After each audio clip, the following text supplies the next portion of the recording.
परिचय। अंकिता, हम जानते हैं कि सभी जीवों में उन्हें जीवित रखने के लिए एक आधारभूत प्रक्रिया चलती रहती है। क्या तुम जानती हो कि जैव प्रक्रम क्या है? हाँ, किसी भी जीव में होने वाली वह आधारभूत प्रक्रिया जो उसे पृथ्वी पर जीवित रखती है, जैव प्रक्रम कहलाती है। बिल्कुल सही। सभी जीवों में जीवन को बनाए रखने के लिए विभिन्न प्रकार की प्रक्रिया चलती रहती है। इन सभी प्रक्रियाओं के लिए ऊर्जा की आवश्यकता होती है। जीवों को यह ऊर्जा शरीर के बाहर से भोजन के रूप में मिलती है। तो आओ इस विषय में विस्तार से चर्चा करें। उद्देश्य। इस पाठ के अंत में आप निम्न करने में सक्षम हो जाएंगे: जैव प्रक्रम का वर्णन करना, जैव प्रक्रमों के प्रकारों को पहचानना, पोषण को समझना, विषमपोषी पोषण को समझना, विषमपोषी पोषण के प्रकारों की पहचान करना, विषमपोषी पोषण के प्रकारों को समझना, पौधों में पोषण को समझना, प्रकाश संश्लेषण की प्रक्रिया को समझना, पौधे जल और कार्बन डाइऑक्साइड कहां से प्राप्त करते हैं इस बात का पता लगाना, प्रकाश संश्लेषण के महत्व को समझना। जैव प्रक्रम के प्रकार। आधारभूत जैव प्रक्रम निम्न प्रकार के होते हैं: गति, श्वसन, संवेदनशीलता, वृद्धि, प्रजनन, उत्सर्जन, पोषण और परिवहन। गति के दौरान जीव एक स्थान से दूसरे स्थान पर जाते हैं अथवा एक ही जगह स्थिर रहते हुए अपने अंगों को गति प्रदान करते हैं। श्वसन वह प्रक्रिया है जिसमें शरीर द्वारा ग्रहण किए गए भोजन से ऊर्जा प्राप्त होती है। संवेदनशीलता अपने आसपास के वातावरण में परिवर्तन को महसूस कर सकने की क्षमता है। बच्चे से वयस्क होने को हम वृद्धि द्वारा परिभाषित कर सकते हैं। जीव प्रजनन द्वारा अपने ही जैसे और जीव उत्पन्न करते हैं। उत्सर्जन वह प्रक्रिया है जिसमें शरीर में बचे मल को बाहर निकाला जाता है। पोषण वह प्रक्रिया है जिसमें भोजन को ग्रहण करने के बाद में उसे छोटे कणों में तोड़ा जाता है ताकि शरीर उसे अवशोषित कर सके। परिवहन वह प्रक्रिया है जिसमें शरीर के एक भाग में बना पदार्थ शरीर के दूसरे भागों तक पहुंचता है। पोषण। जैसा कि हम चर्चा कर चुके हैं, सभी जीवों में जीवन को बनाए रखने के लिए विभिन्न प्रकार की प्रक्रियाएं चलती रहती हैं। इन सभी प्रक्रियाओं के लिए ऊर्जा की आवश्यकता होती है। जीवों को यह ऊर्जा शरीर के बाहर से भोजन के रूप में मिलती है। भोजन ग्रहण करने और उसको प्रयोग में लाने की प्रक्रिया को पोषण कहते हैं। भोजन एक कार्बनिक पदार्थ है। ग्लूकोज सबसे सरल और स्टार्च सबसे जटिल भोजन है। स्टार्च और ग्लूकोज को सम्मिलित रूप में कार्बोहाइड्रेट कहा जाता है। जब हमें तुरंत ऊर्जा की आवश्यकता हो तो हमें भोजन के रूप में कार्बोहाइड्रेट लेना चाहिए। कार्बोहाइड्रेट के अतिरिक्त भोजन में वसा, प्रोटीन, लवण, विटामिन तथा जल भी होना चाहिए, क्योंकि ये सभी जीवों की सामान्य वृद्धि और विकास के लिए अनिवार्य रूप से आवश्यक हैं। पोषण के साधन। किसी जीव द्वारा भोजन को प्राप्त करना उस जीव के पोषण का साधन होता है। तत्वों और ऊर्जा की सामान्य आवश्यकता सभी को होती है, लेकिन सभी में इसकी पूर्ति अलग अलग तरह से होती है। इसीलिए हर जीव के पोषण का ढंग अलग होता है। भोजन प्राप्त करने के ढंग के आधार पर जीवों को मुख्यतः दो समूहों में विभाजित किया गया है: स्वपोषी एवं विषमपोषी।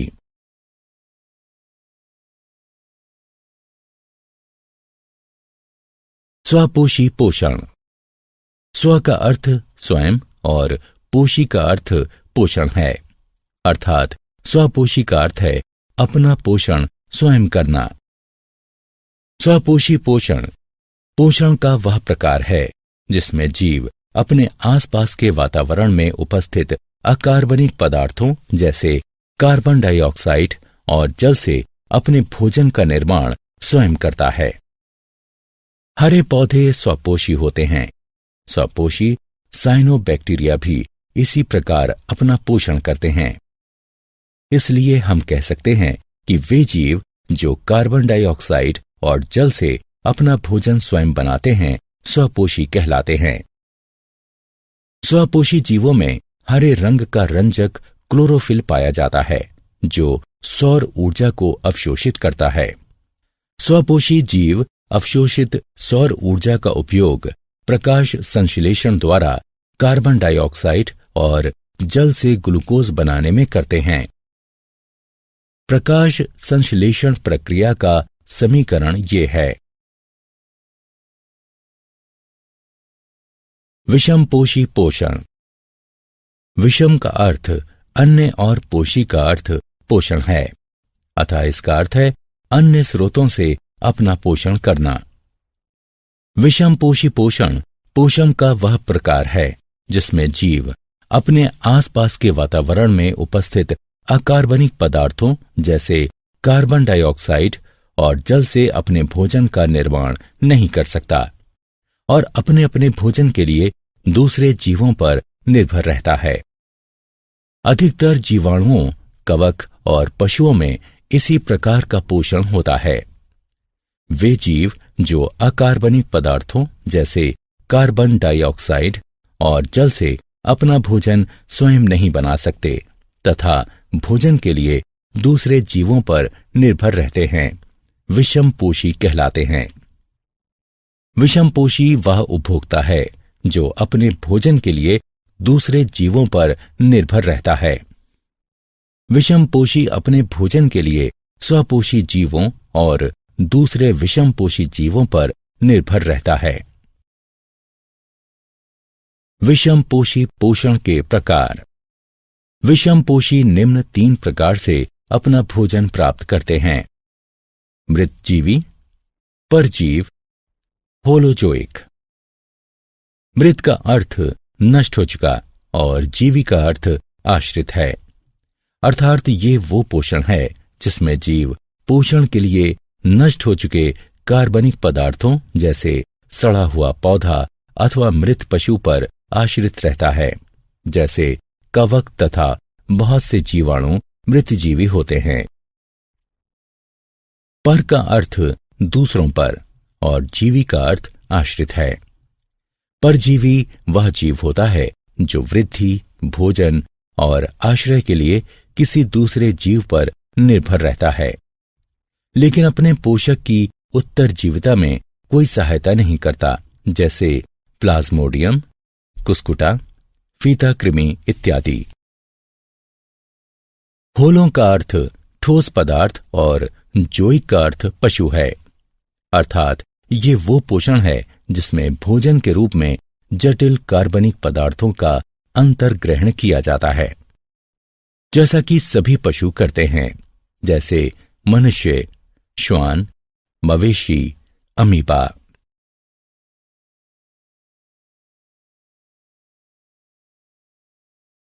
पौधों में पोषण।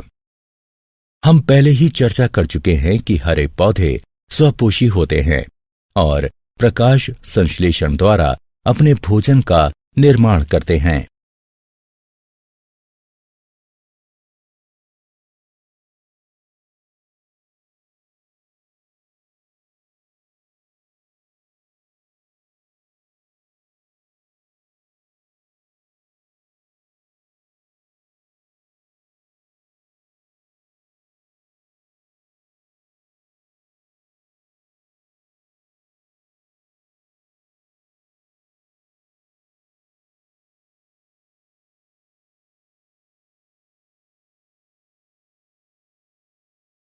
प्रकाश संश्लेषण। प्रकाश का अर्थ सूर्य का प्रकाश और संश्लेषण का अर्थ निर्माण है। अतः प्रकाश संश्लेषण का तात्पर्य सूर्य के प्रकाश की सहायता से भोजन का निर्माण है। प्रकाश संश्लेषण वह प्रक्रिया है जिसका उपयोग सभी हरे पौधे, नीले हरे शैवाल, साइनोफाइटा और कुछ जीवाणु करते हैं। यह कार्बन डाइऑक्साइड और जल से कार्बनिक यौगिक, मुख्यतः शर्करा बनाने की वह प्रक्रिया है जिसमें ऊर्जा के स्रोत के रूप में सूर्य के प्रकाश का प्रयोग होता है और क्लोरोफिल सूर्य के प्रकाश को अवशोषित करता है। प्रकाश संश्लेषण को संक्षिप्त रूप से इस समीकरण द्वारा दर्शाया जा सकता है। प्रकाश संश्लेषण मुख्यतः 2 चरणों में विभाजित होता है। प्रकाश आश्रित चरण, प्रकाश आश्रित अभिक्रियाएं। इनमें विकिरण ऊर्जा एटीपी के रूप में रासायनिक ऊर्जा में परिवर्तित हो जाती है। अंधकारमय चरण, प्रकाश मुक्त अभिक्रियाएं। प्रकाश आश्रित चरण में बनी एटीपी का उपयोग करते हुए एंजाइम संश्लेषण द्वारा मध्यवर्ती कार्बोहाइड्रेट और अन्य यौगिकों के निर्माण को निरूपित करता है। प्रकाश संश्लेषण की क्रिया निम्न 3 चरणों में घटित होती है। अवशोषण, क्लोरोफिल द्वारा सूर्य के प्रकाश से सौर ऊर्जा का अवशोषण। रूपांतरण, सौर ऊर्जा का रासायनिक ऊर्जा में परिवर्तन। सौर ऊर्जा द्वारा जल का हाइड्रोजन और ऑक्सीजन में टूटना। अपचयन, हाइड्रोजन द्वारा रासायनिक ऊर्जा का उपयोग करते हुए कार्बन डाइऑक्साइड का अपचयन करके ग्लूकोज जैसे कार्बोहाइड्रेट का निर्माण।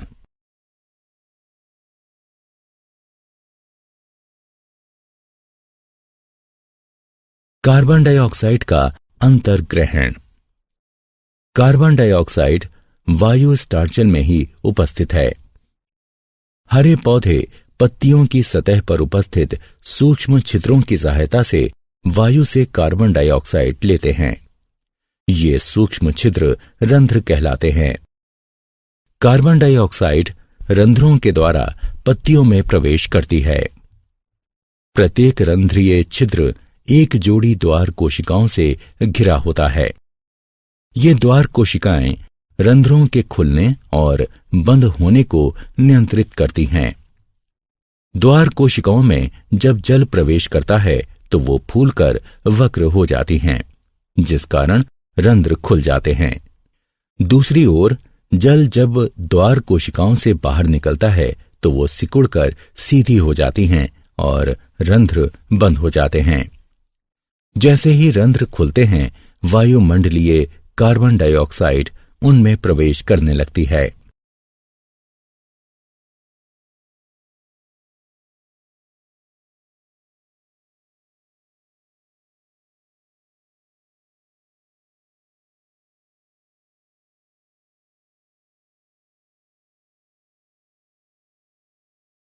जल का अंतर्ग्रहण। पौधों में प्रकाश संश्लेषण के लिए आवश्यक जल पौधों की जड़ें परासरण द्वारा मिट्टी से अवशोषित करती हैं। पौधों की जड़ों द्वारा अवशोषित जल जाइलम नलिकाओं द्वारा पत्तियों में उपस्थित प्रकाश संश्लेषीय कोशिकाओं में पहुंचता है, जहां उसका प्रयोग प्रकाश संश्लेषण में होता है।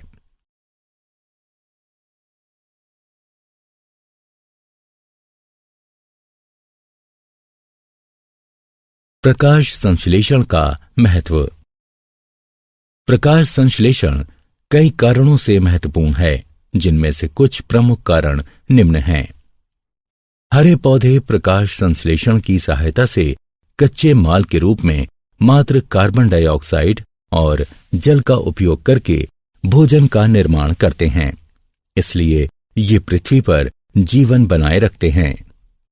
प्रकाश संश्लेषण की प्रक्रिया में ऑक्सीजन का उत्सर्जन होता है, जो पशुओं और मनुष्यों के लिए आवश्यक है। जीवाणुओं को भी श्वसन के लिए इसकी आवश्यकता पड़ती है। ईंधन के जलने में ऑक्सीजन की आवश्यकता पड़ती है। जीवाश्म ईंधन जैसे कोयला, तेल और प्राकृतिक गैस, ये सभी संरक्षित सौर ऊर्जा हैं जो करोड़ों वर्ष पहले प्रकाश संश्लेषण द्वारा बनाए गए थे।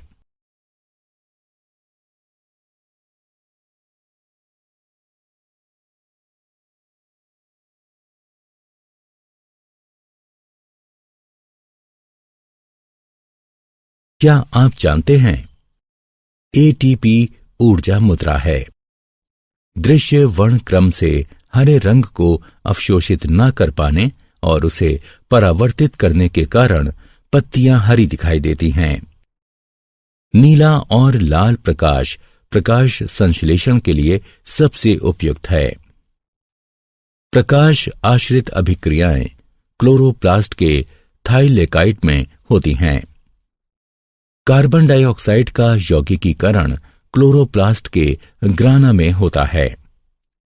प्रकाश ऊर्जा की छोटी छोटी थैलियों, जिन्हें फोटॉन कहते हैं, इसके रूप में उत्सर्जित होता है। जल का टूटना प्रकाश अपघटन कहलाता है।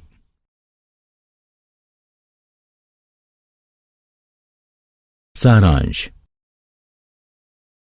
आइए हमने जो कुछ सीखा है उसे संक्षेप में दोहराएं। जीवित रहने के लिए प्रत्येक जीव को विभिन्न ऊतकों की प्रत्येक कोशिका में ऑक्सीजन, जल तथा भोजन की आवश्यकता पड़ती है। जीवन को बनाए रखने के लिए अनिवार्य रूप से आवश्यक विभिन्न प्रक्रियाएं जैव पराक्रम कहलाती हैं। गति, श्वसन, संवेदनशीलता, वृद्धि, प्रजनन, उत्सर्जन, पोषण और परिवहन प्रमुख जैव पराक्रम हैं। जैव पराक्रमों के चलते रहने के लिए प्रत्येक जीव को ऊर्जा की सतत आवश्यकता होती है। जीवों द्वारा पोषक तत्वों के अंतर्ग्रहण, उनके उपयोग, साथ ही श्वसन के कारण ही ऊर्जा मुक्त होती है। पोषण के प्रकार के आधार पर जीवों को स्वापोषी और विषमपोषी इन दो समूहों में बांटा जा सकता है। स्वपोषी पोषण में जीव बाह्य ऊर्जा स्रोत जैसे सौर ऊर्जा का प्रयोग करते हुए सरल अकार्बनिक पदार्थों से उच्च ऊर्जा युक्त जटिल कार्बनिक पदार्थ बनाते हैं। विषमपोषी पोषण में जीव दूसरे जीवों द्वारा निर्मित जटिल पदार्थ का अंतर्ग्रहण करता है।